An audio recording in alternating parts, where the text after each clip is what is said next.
un podcast de Cooperativa.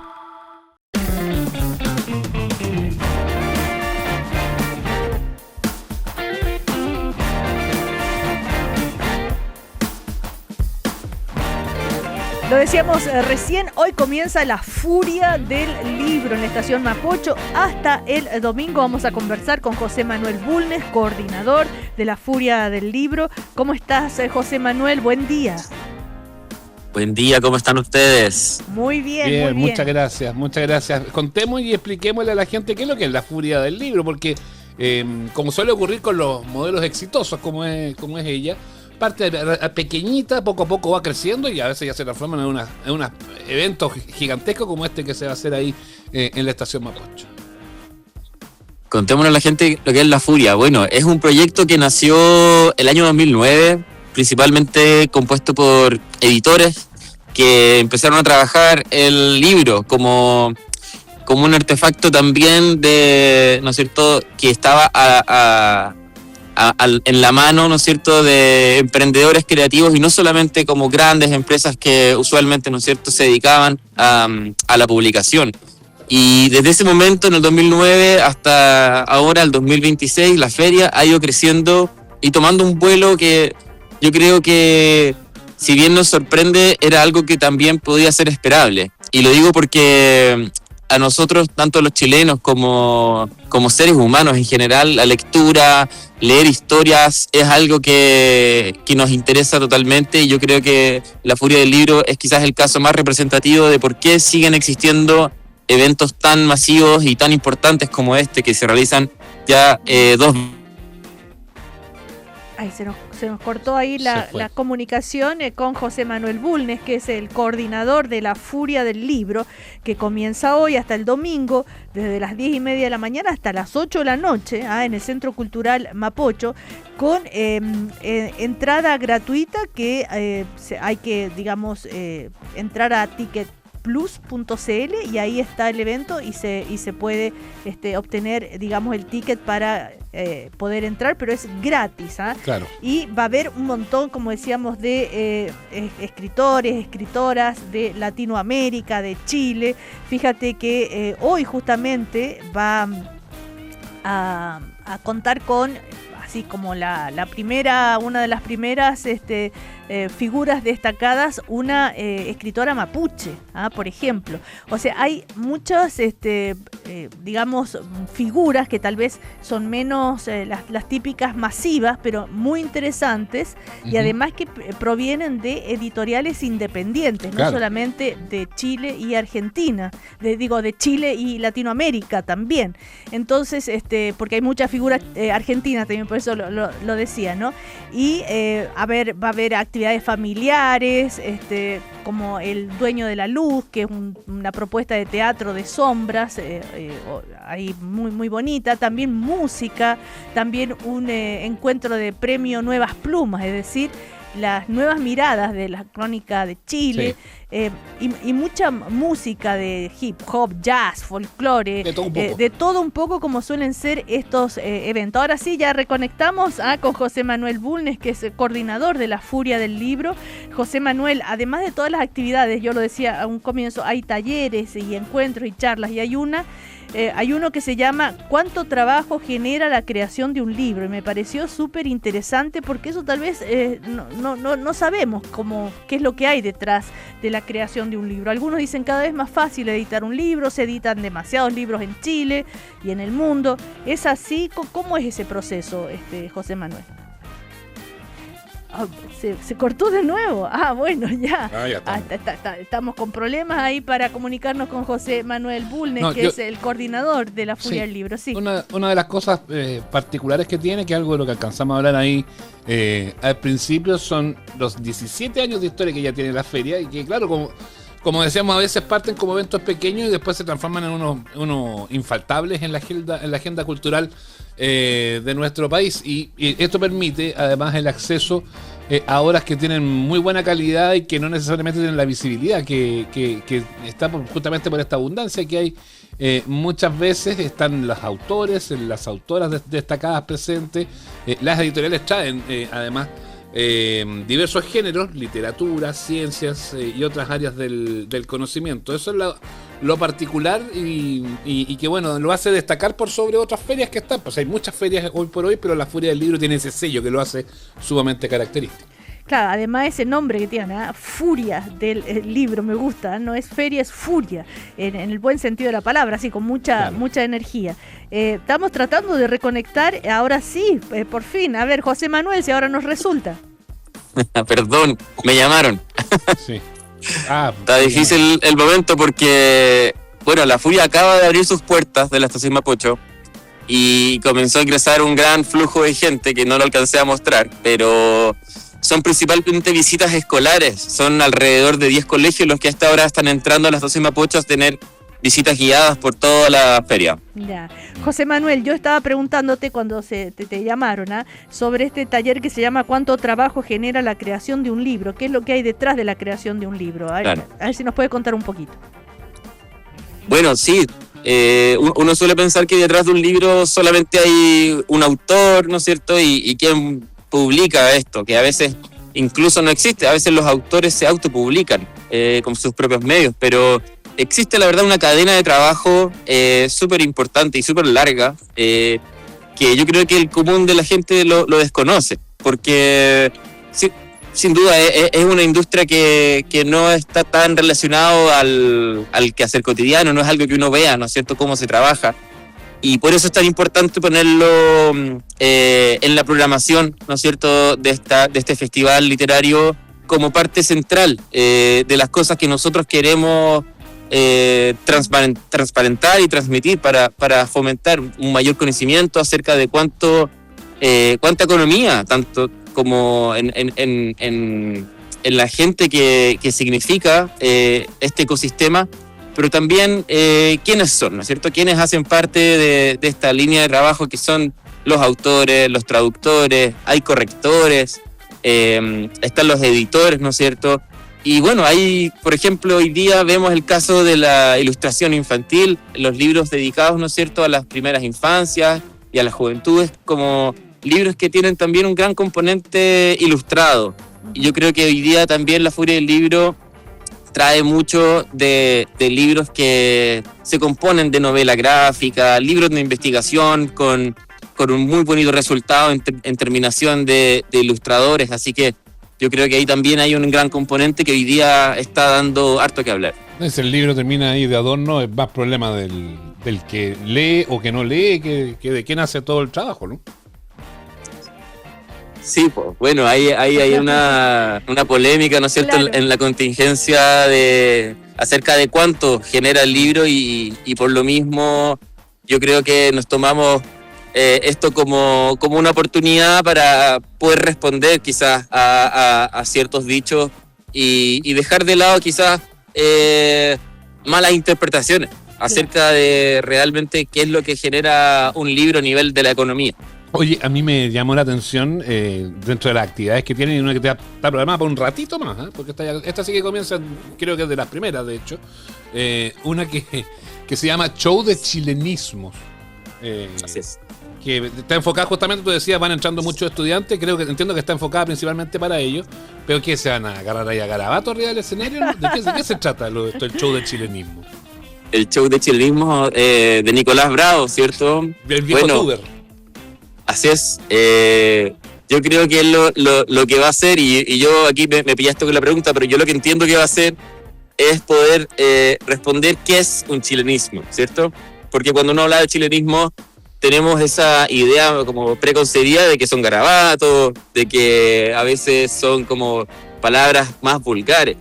Pero la verdad que los chilenismos se arrastran hace mucho tiempo y lo bonito es poder entender cuáles son los primeros como estas palabras o frases, dichos que empezaron a marcar y quedarse en el uso cotidiano de todo este gran pueblo llamado Chile, y que se mantienen hasta el día de hoy, ¿no es cierto? Cuando uno dice, por ejemplo, a ver, ayúdenme ustedes, por un dicho chileno,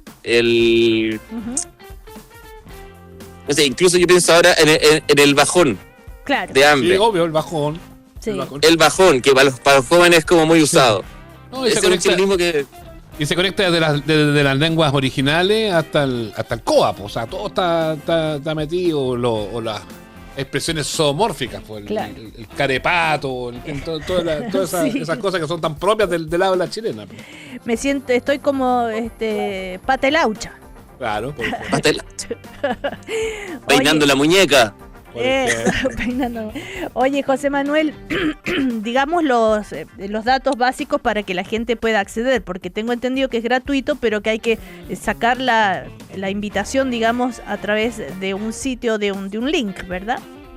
Sí, en lafuriadelibro.com está colgado el enlace directo a la descarga de entradas, que son gratuitas. Incluso uno puede descargar hasta 4 entradas por persona si es que alguien viene acompañado, ¿cierto? Y además, si uno quiere venir más de un día a la Furia del Libro, la misma entrada que le llega con una pura descarga es funcional, ¿no es cierto?, para los 4 días. Ah, maravilloso. Entonces están todas las facilidades para poder asistir. Tengo una curiosidad. ¿A quién se le ocurrió el nombre Furia Que es del tan libro? bueno, que es tan bueno. Furia del Libro.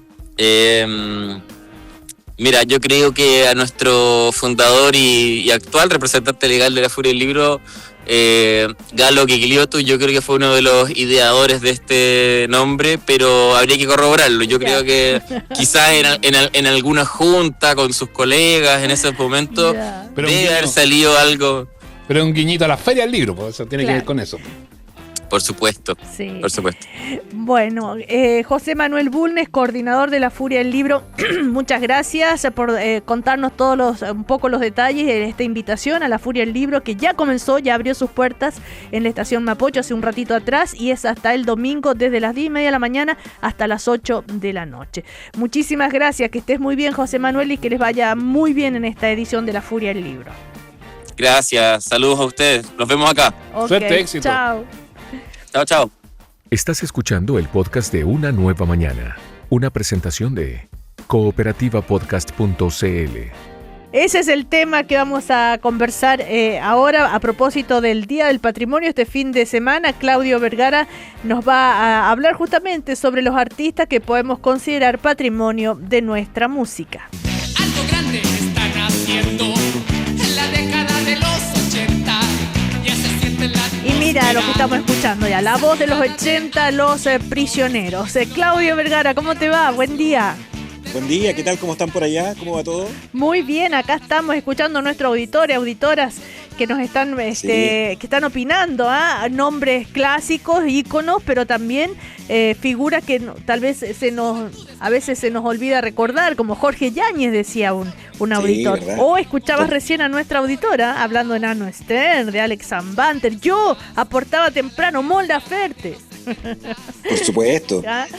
Sí, hay mucho, porque la verdad que artistas que han representado a Chile y que han encarnado la chilenidad son muchísimos. Vamos a quedar cortos en esta columna porque, por supuesto, uno puede trazar un arco que va desde Lucho Gatica, Los Ángeles Negros, el Pollo Fuentes, Salo Reyes, Los Prisioneros, UPA, un montón de gente, los mismos Tres con Álvaro Enríquez, Sí.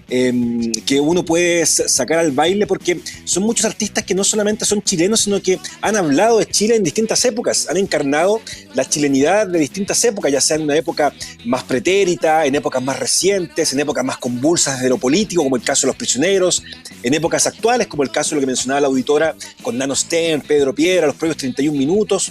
Por tanto, es interesante ver cómo distintos artistas han reflejado el hecho de ser chileno, y por eso en el Día del Patrimonio, que empieza el sábado y el domingo, que se va a desarrollar en distintas partes del país, es interesante ver quiénes podemos elegir como patrimoniales, como artistas ineludibles de nuestro catálogo. Y toda lista es medio ingrata porque siempre se te va a quedar aquí en afuera, así que Mucho. haremos el esfuerzo por incluirlos a todos.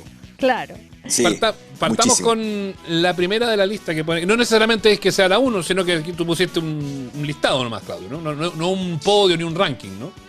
No, para nada, es imposible hacer un podio, un ranking, sino que partí con un artista un poco también cronológico, con Margot Loyola, que es un artista que representa la raigambre folclórica más profunda del país. Fíjense que ella es una folclorista que falleció hace no mucho, hace un par de años, que se destacó por recuperar el folclore campestre, el terruño más profundo de nuestra tierra, yendo a distintas partes, a lo más profundo de nuestro campo, rescatando grupos, rescatando la esencia de quienes hacían música ahí. Por tanto, Margot Loyola, que un poco ha quedado, uno puede decir un poco para acá en el tiempo, quizás por su comadre, por Violeta Parra, porque eran comadres, eran muy amigas.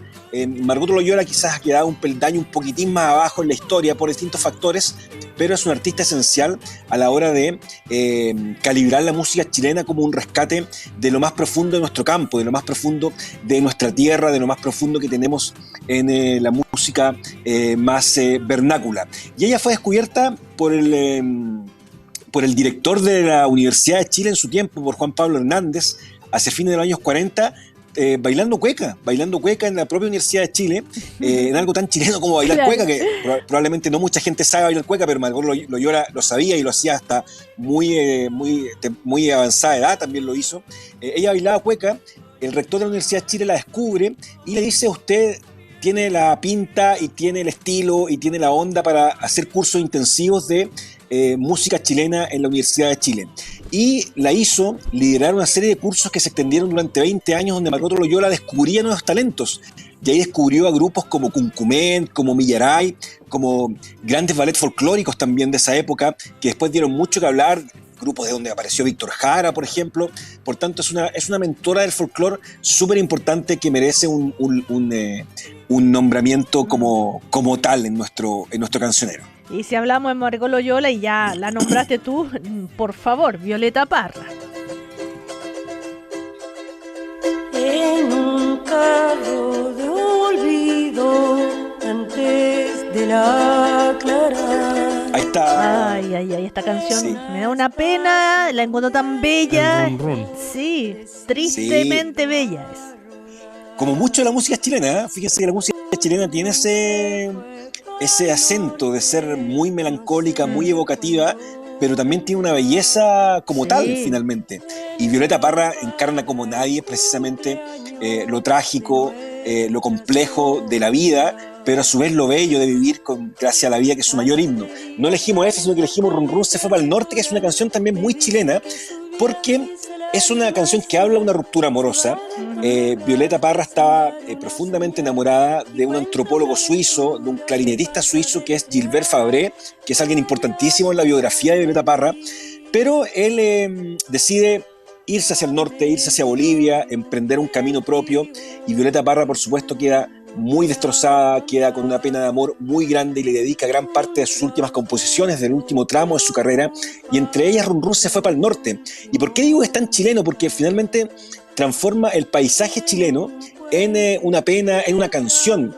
El simbolismo del norte, la música de Violeta Parra hace referencia a lo lejano, a lo inhóspito, a lo desértico, al desarraigo, a la distancia. Es como Run Run se fue para el norte, se fue a un lugar inhabitable, totalmente perdido en la nada. Eso es como un poco lo que quiere aparentar Violeta Parra en su letra, y un poco lo que muchas veces simboliza el norte de Chile, un lugar, una zona tan amplia que muchas veces sugiere también un desconocimiento por parte sobre todo de los capitalinos, de los que vivimos más al sur. Violeta Parra lo transforma en una épica con Run Run se fue para el norte, no sé cuándo vendrá. Eso también es súper Run Run se fue para el norte, yo me quedé en el sur. Al medio hay un abismo sin música ni luz. Es rotundo. La descripción que hace del paisaje chileno también, finalmente, Violeta Parra. Entonces, por ese lado, sí, convierte el dolor en el paisaje chileno, en la tierra chilena. Así que también Violeta Parra, por supuesto, que es un patrimonio de nuestra música, como pocos también, sobre todo con estas descargas emocionales que nos presenta en su letra. Y también de esa misma época, pero en otra clave sonora. Cecilia, la incomparable.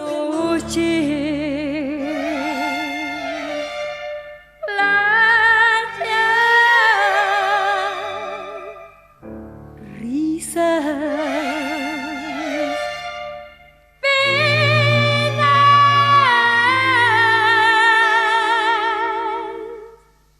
las olas al chocar parecen murmurar la canción que nunca calla y la Ahí está Cecilia, es difícil interrumpir a Cecilia con ese...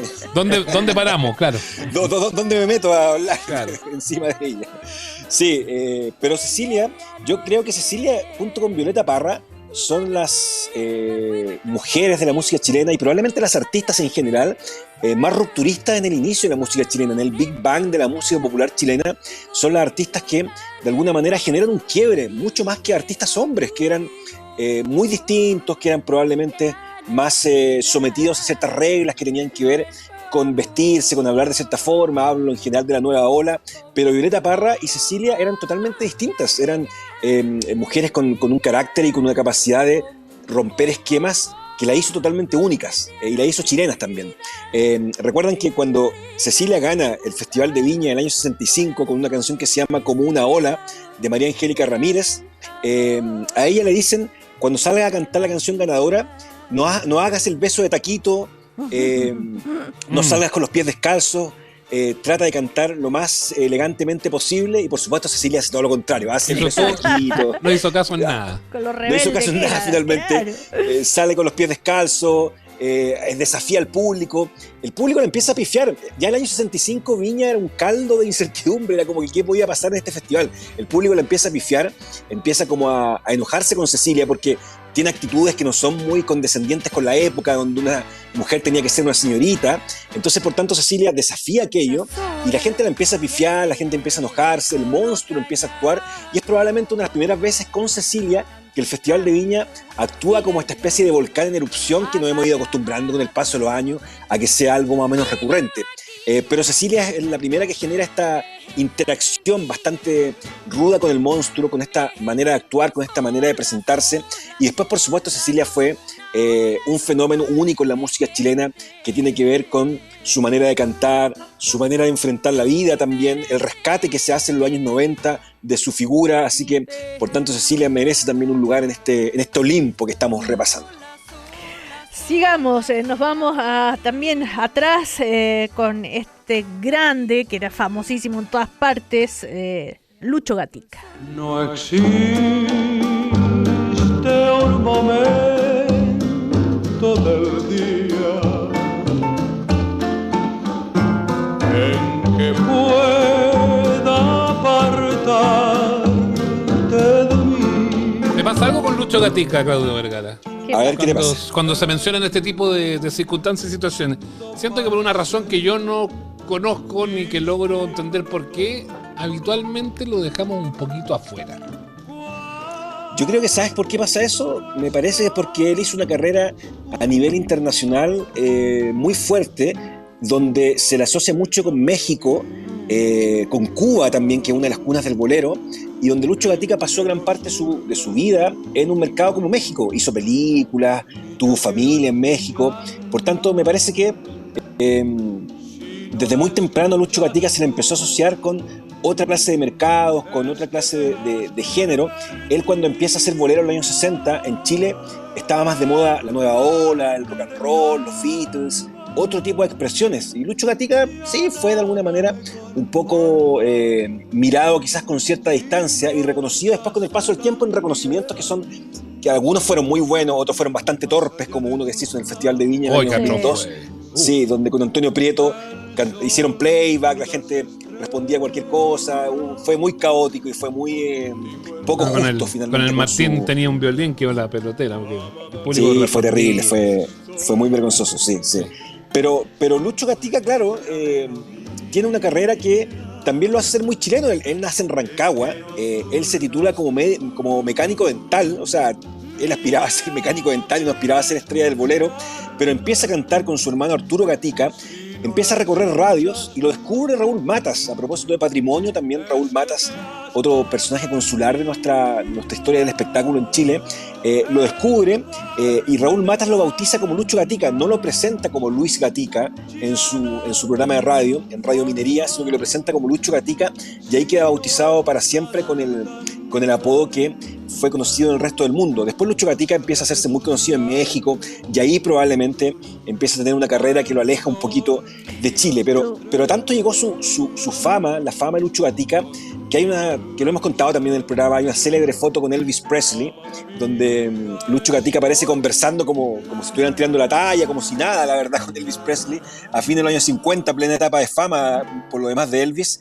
Y es un encuentro que lo realizó un periodista del periódico La Opinión de Los Ángeles, muy amigo de Lucho Gatica, que logra unir a Lucho Gatica con Elvis Presley. Y Lucho Gatica, de hecho, en esa conversación le dice a Elvis: tú tienes que ir de gira por Latinoamérica porque eres muy conocido en Latinoamérica, tú tienes que ir para allá. Elvis le dice: sí, me encantaría ir, es probable que vaya en los próximos años. Por supuesto, Elvis nunca vino a Latinoamérica, nunca pasó ni cerca de acá por distintos problemas, pero finalmente se materializó esa reunión entre dos gigantes de la música de ambos hemisferios. Así que Lucho Gatica también es un tipo que ha sido cercano a Julio Iglesias, a Luis Miguel, a Frank Sinatra, tiene un historial bien internacional, y por ese lado también es muy relevante, ¿no?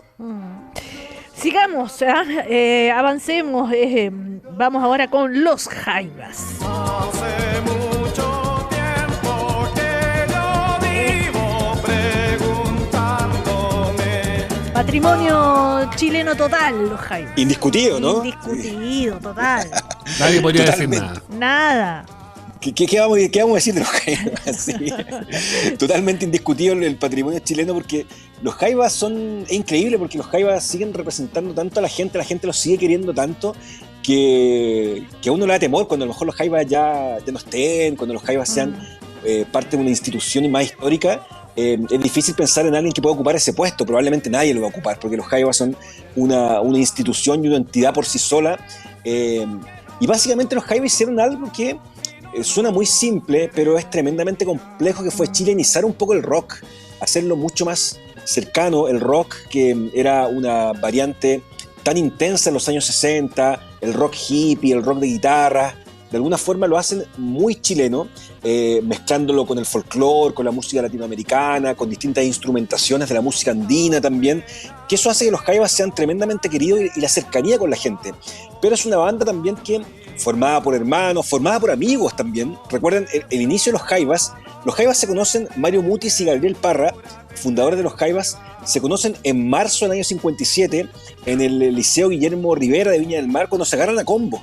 O sea, los dos, siendo muy chicos, teniendo 9 años, sí, pues se agarran a combo, se pelean, terminan con sangre en la nariz y todo, los llaman a inspectoría y les dicen: ustedes tienen que ser amigos, no separarse más. Y ahí parece que se tomaron bastante en serio el tema, porque los Jaivas no se han separado nunca. Ahí dijeron: ¿para qué vivir tan separados? Claro. ¿Para qué vivir tan separados? Vivamos todos juntos. Totalmente. Entonces, por tanto, los Jaivas, claro, son una institución que también representa esa cosa familiar de los chilenos, de aguantarse incluso en las desgracias, las tragedias. Los Jaivas han sufrido muchísimas tragedias y han seguido adelante, parándose, poniéndose de pie, y eso también me parece muy admirado por la gente y es muy querido por la gente. Pero es una banda tremendamente chilena que reflejó y retrató los distintos periodos de nuestra sociedad en los últimos 30, 40 años del siglo XX, que son totalmente intensos, así que también ahí merecen una mención. Los Jaivas, que siguen muy vigentes por lo demás, presentando alturas de Machu Picchu durante estos días en distintos puntos del país. Otro nombre, uno que podría generar quizá alguna discordia, para mí no, pero pongo el acento de que no necesariamente es tan unánime: Florcita Motúa. Te miro, gente, te respiro. A ver, Claudio, pregunta. Dale. ¿Por qué sería patrimonio de Chile, Florcita? Porque yo creo que es un artista que merece un reconocimiento, independiente de algunas polémicas en las que estuvo involucrado y todo. Me parece que Florcita Motúa es un artista súper único dentro de nuestro catálogo. Es un artista que en un momento súper oscuro de nuestra sociedad, a fines de los 70, cuando la penumbra cultural era total en este país, Florcita Motúa fue muy rupturista, no solamente desde lo estético, porque se vestía de manera muy estrafalaria, con muchos colores, con unos lentes gigantescos, sino que también él representó un poco el cronista de una clase media que en ese momento vivía muy oprimida en términos económicos, y de alguna forma representó al tipo más común que triunfa en un evento como el Festival de Viña, que triunfa en la televisión. Florcita Motúa tuvo abiertas las puertas de la televisión en momentos donde no se le abría mucho a artistas de su sensibilidad. Hizo hasta el momento una suerte de dueto con Patricia Maldonado, o sea, llegó hasta ámbitos donde a muchos artistas más de sensibilidad más de izquierda se les privaba totalmente, y Florcita Motúa lo logró con ingenio, con discos muy buenos. Acaba de ser reeditado en vinilo el disco del año 77, el disco homónimo, que es un tremendo disco, y logra finalmente hacerse un espacio en un ambiente súper áspero y súper adverso para su música. También podríamos decir un poco lo mismo de Fernando Viergo, que es un artista contemporáneo a Florcita Motúa, que también no lo hemos mencionado en esta lista, pero Fernando Viergo también es un artista que es parte del patrimonio de nuestra música, también haciéndose un espacio en tiempos complejos. Por tanto, son nombres que uno podría decir, bueno, acá hay algo que representó esta artista. Florcita Motúa, pese a tener una irregularidad discográfica, impuso un estilo, impuso una manera de ser, una mirada también con el Brevemente Gente, que es súper elocuente también. Yeah. Claro, que yo lo planteaba más allá del historial político, de que haya sido parlamentario, que ahí quizás no fue la mejor versión que vimos de Flor. Yo digo por su escenario propiamente tal, porque claro, entonces se ganó Viña, pero en Viña también lo pifiaron. Entonces nunca ha habido como una visión unánime de Florcita Motúa. Nunca, no, bueno, hasta el día de hoy sigue siendo un artista que genera bastante polarización por ese lado. Pero me parece que es un artista que en su época es un artista muy interesante, muy inquieto, y que de alguna manera merece ser también rescatado desde el punto de vista musical. Cómo trabajaba Florcita Motúa era algo único en ese momento en la era de la música chilena en los años 70. Sigamos, otro representante de la chilenidad, claro que sí, Salo Reyes. Dijiste que no hablara, que así sería mejor. Pediste que escuchara solo tu explicación. Patrimonio chileno, de la música chilena, Salo Reyes. Indiscutido también, ¿no? Sí, indiscutido. Para mí indiscutido. Sí. Indiscutido, Salo Reyes, sí. Sí, porque es la foto de una línea musical de nuestro país que habitualmente también se mira un poco con desdén, que es la música cebolla, como se conoce. Sí, de hecho, bueno, también habría que nombrar acá, que no lo hemos nombrado, pero bueno, porque es muy difícil nombrar a todos, pero a Los Ángeles Negros también. Claro. Uno podría situar una línea que empieza con Los Ángeles Negros y después desemboca en Salo Reyes, esta manera de usar los teclados, de sonar finalmente con una balada un poco más eléctrica, más rockera. Se inicia con Los Ángeles Negros y hay que nombrar a Germain de la Fuente, a quienes estuvieron en esa institución también, y culmina en los años 80 con Salo Reyes, con un fenómeno que no solamente es musical, sino que también es mediático, cuando probablemente la gente común y corriente no aparecía tanto en televisión, cuando la televisión era una tribuna solamente reservada a cierta élite. Salo Reyes logró llegar desde Conchalí. Salo Reyes, hijo de un taxista, el menor entre 4 hermanos, vivió siempre en Conchalí, con su estilo y todo, logra llegar a la televisión, logra llegar a Sábado Gigante, a Noche Gigante, a los grandes portentos de esa época, y de alguna manera representa, claro, a ese chileno que no tenía tanta cabida en esos años también difíciles. Así que Salo Reyes tiene esta mención, y también porque tiene un catálogo increíble, con Una lágrima en la garganta, bueno, Troncal Negrete, que fue también la serie de humor en Televisión Nacional, donde él aparecía como una suerte de galán también, sí, con Ron Correte, con Tommy Beitelman. El estrenador. El entrenador, exactamente, sí. El Festival de la Una también, bueno. Y todas las frases que acuñó Salo Reyes, como el Rucecito de Ojos Azules, como Cuando hay para casa, son parte de un personaje súper chileno que remata en Viña 83. En Viña 83, cuando Salo Reyes llega al Festival de Viña 83, fue increíble, fue la portada de todos los medios de comunicación, generó la admiración tanto de artistas como Nicanor Parra, como de gente vinculada a la política como Jaime Guzmán en esa época. O sea, fue transversal la locura que genera Salo Reyes y la admiración que finalmente genera en un grupo, la verdad, bastante extenso y diverso de personalidades públicas. Bueno, lo escuchábamos al comienzo, volvemos, ahora hacemos le ponemos lupa, ¿ah? Claro, a Los Prisioneros. Es otra noche más de caminar,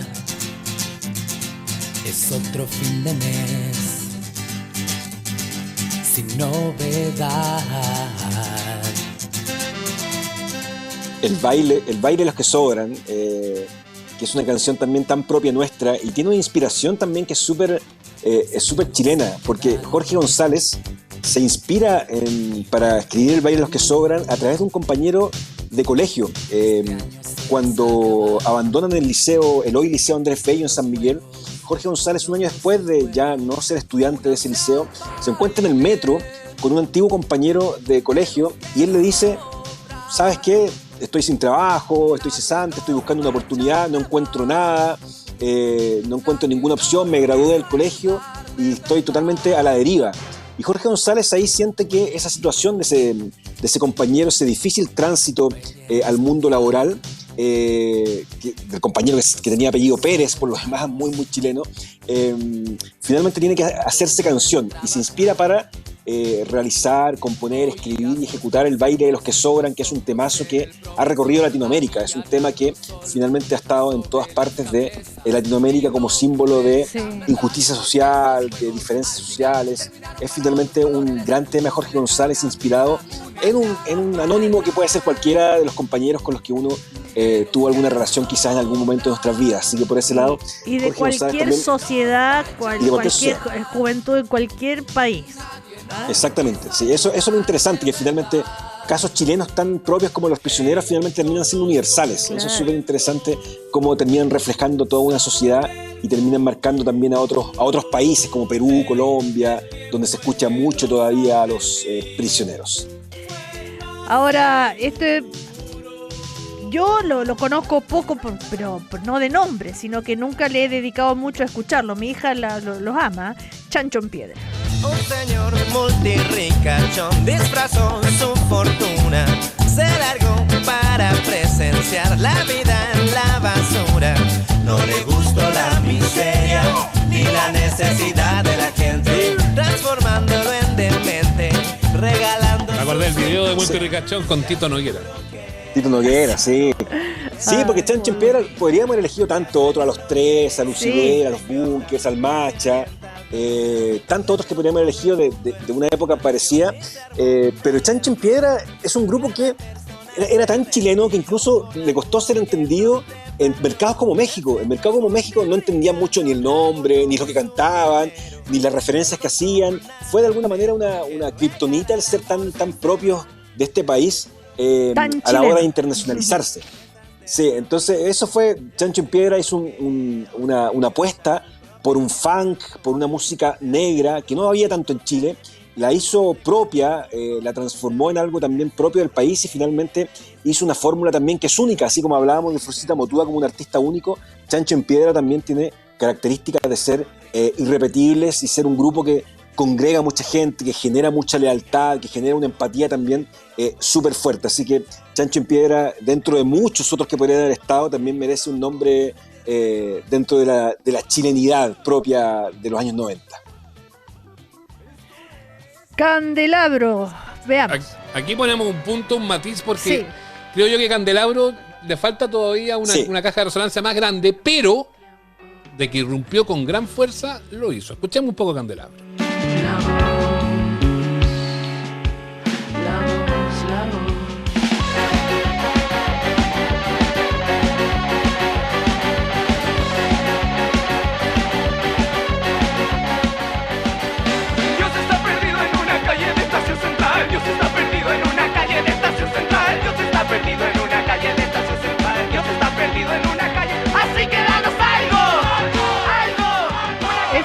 Fenómeno de la actual, digamos, ¿no?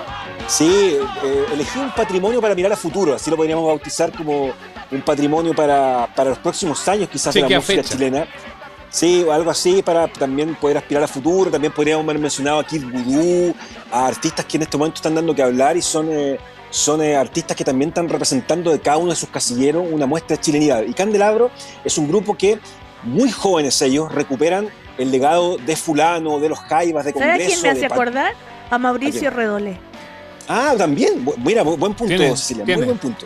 Sí, tiene su estilo también, que también podríamos haber mencionado a Redolé también en este listado.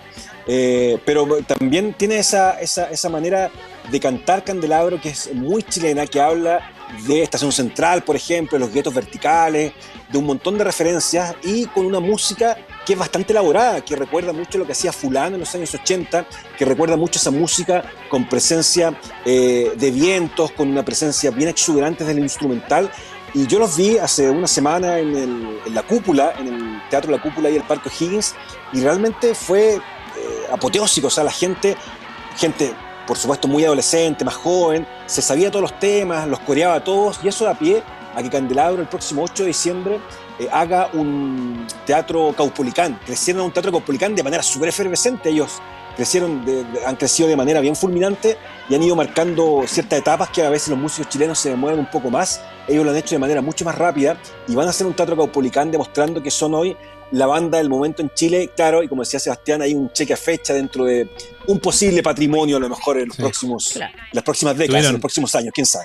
Tuvieron polémica ahí en Lollapalooza, ¿te acuerdas? Con las visuales que proyectaron de Milei, de Trump, de Netanyahu, del propio Kass con esvásticas, que generó harto repudio. Sí. Bueno, ahí está una lista, por supuesto incompleta, porque podríamos haber agregado tantos más, como bien decías tú, Claudio, sobre los artistas patrimonio de nuestra música a propósito de la celebración del Día del Patrimonio este fin de semana. Claudio. Fuiste muy injusto con los 90, Claudio Vergara, pero bueno, otro día volveré. Fue un poco injusto, sí, y esos son mi época, mi época. Pero Chancho en Piedra representa bastante bien, no te quejes, Sebastián. Yo creo que Chancho en Piedra está bien representado. Okay. Pero bueno. Bueno, gracias, Claudio, que te vaya bien hasta la próxima semana. Un abrazo, estén bien, chao. Aquí termina el podcast de Una Nueva Mañana. Cooperativapodcast.cl. Otra forma de escuchar Cooperativa.